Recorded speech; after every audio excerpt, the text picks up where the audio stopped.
Good day, everyone. For this video, we will discuss about graphing of conic sections. And for now, we will focus on the circle. And here are our lesson objectives. First is to determine the center and radius of a circle given its equation.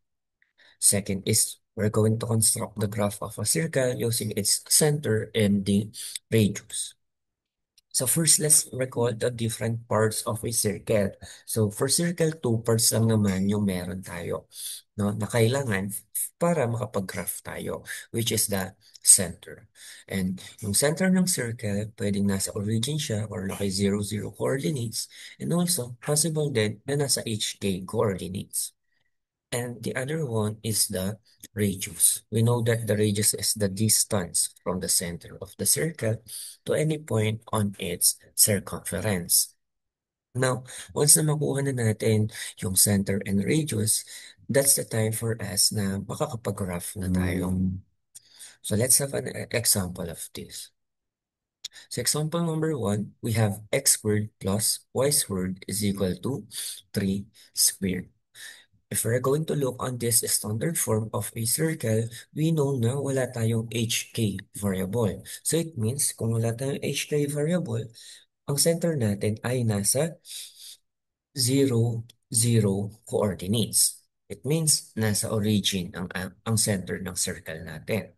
Now, for our R, we know na always makikita siya sa right side ng equation natin. Now, we have here 3 squared. If you're going to simplify 3 squared, this is equal to 9. Now, but for radius, hindi naman r squared ang kailangan natin para i-simplify pa ito. Ang kailangan natin is r lamang, which is the 3 or the base on the given standard equation.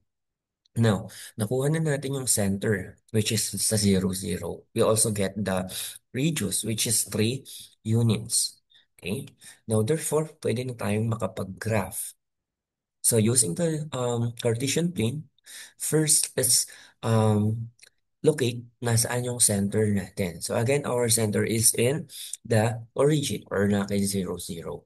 And from center, we need to count 3 units papunta sa any part of the circle. So, like this one.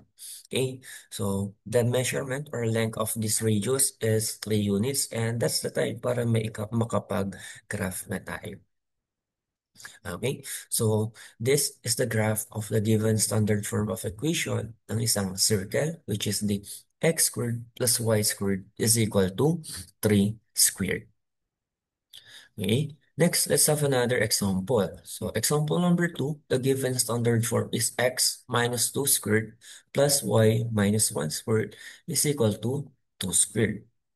So on this one, if we're going to observe the given standard form, makikita natin no, na meron na tayong h variable, k variable. Okay, so first, let's find or determine the h variable. H variable, tandaan, lagi siyang kasama ng x variable natin, which is, we have this term, x minus 2.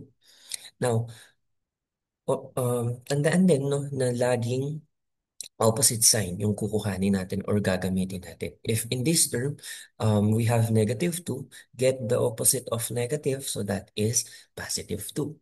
Now, for k naman, always kasama siya ni y variable.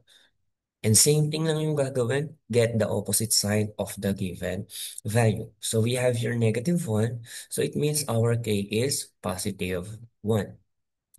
For our radius, okay, for our radius, we have here 2 squared. But again, we don't need to simplify this since naka-r squared yung form niya.